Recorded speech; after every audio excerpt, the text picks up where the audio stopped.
Folks, welcome back to the horror. Today is the 19th. Oh, no, excuse me. Today is the 10th.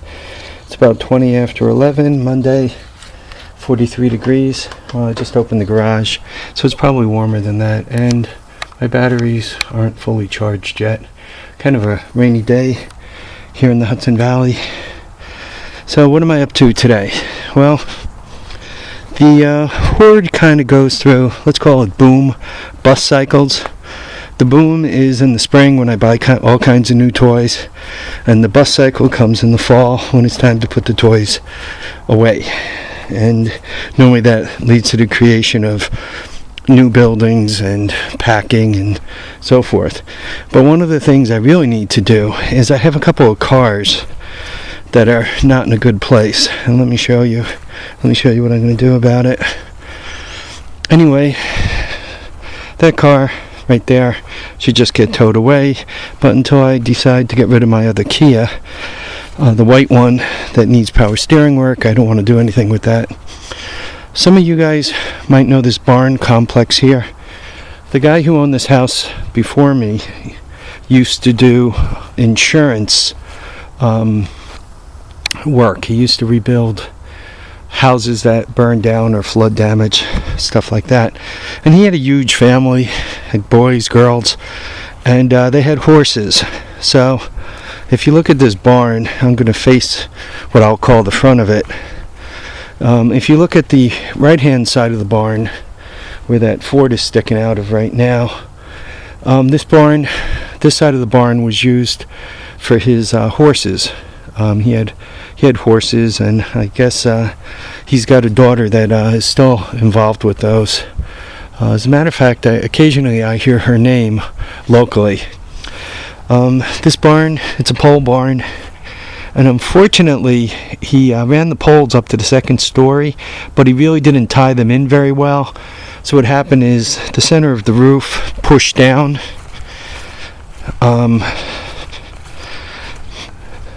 The center of the roof pushed down, and it pushed out the poles a little bit on both sides, and once it did that, it all caved in. He really didn't have the roof and the second story tied in all that well. So last year we got a heavy snow load and it broke. But onto this barn, he put this lean-to section that's actually still in very good shape. And I'm about to take advantage of it. I'm going to put the that black Ford Escort, I'm going to put it in here, and then I'm going to put that Ford Ranger in behind it. I could tell you the stories about the Ranger and Escort. We'll go into those as I attempt to get them started. But as you can see, even by this tree hanging off of this thing, off the mirror, that it's not in a very good place. So anyway, that's the plan. To the end with that plan, to get a car started that hasn't been started in a while, you need a few things. You need your starting fluid. So there's my starting fluid. Got my air pump there for pumping the tires up, and I have some of those jump boxes, but they're a few years old now and they're not as strong as they used to be. So I just bought that battery. Well, I bought that battery 4 or 5 months ago for the Kubota to cut the grass with, to start it to cut the grass, because I got tired of jumping it and fooling around with it. Anyway, that Kubota, that jumper right there, that battery, I put my Redneck jumper cables on it off a box that wasn't very strong anymore. Very careful to make sure the positive was with the red. See, positive, red, and negative with the black. So hopefully I'm going to hook that up. This car is going to start right up, and we're going to get him out of here. But just before we get into the Redneck starting jamboree, I was cleaning up this little path to get through here, and I found that saw blade there to puncture my tires, part of a Christmas tree stand. So anyway, I'm going to come out and hopefully swing wide and avoid that and drive in here. while I was coming in, I found a few things.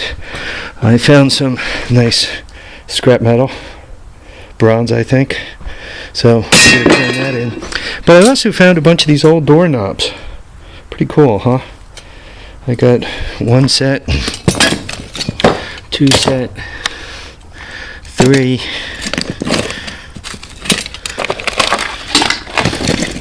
So it looks like 2.5 sets, or 3.5 sets, 2.5 sets.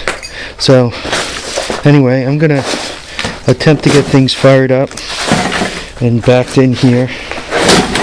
And there is some broken glass. For those of us who hate to change flat tires, it really sucks changing flat tires on a car that runs. But even worse is trying to patch up a flat tire that you know is a piece of crap on a car you're never going to run, because if you don't use it all the time, every time you go out to it, it's flat. Anyway, so I'm going to get started. I'm going to end this video now and start them up again, hopefully when the cars fire, because I don't like making the videos too horribly long. What happens is it takes forever for them to upload, and I've also had the bad experience of not being able to they wouldn't accept the length. I had one that hit 20 minutes and suddenly they tell me it won't load. I really should get back here and do some scrapping. Marcel Saint Jean up there in Canada, he does a bunch of scrapping, and I wish he lived close by. We could go here between that air conditioner, and there's this big hot water tank here that's got to weigh a ton. Right, you got that right here. You got that garbage disposal. I mean, you can see all the metal between the windows. Screen that's aluminum. You got some galvanized there. There's a lot of stuff here that really should be turned in for scrap. Yeah, I'm just looking around in here. This looks, I don't think this is falling down anytime soon. So I'm going to use it. I'm dying for a long 2x6, so I'm gonna recycle this guy here too. I need a 12-foot 2x6 for another project that hopefully I get around to, and then I'll shoot a video of that stupidity. Okay, folks, I've wasted about 7.5 minutes of your lives rambling on here. The usual gig, you know, live, love, have a great time. Tires down, handlebars up, tracks down, handlebars up. That's for you, Pepper Cat Keith, as you're getting all your snow machines ready to go out and play with. All right, take care, guys.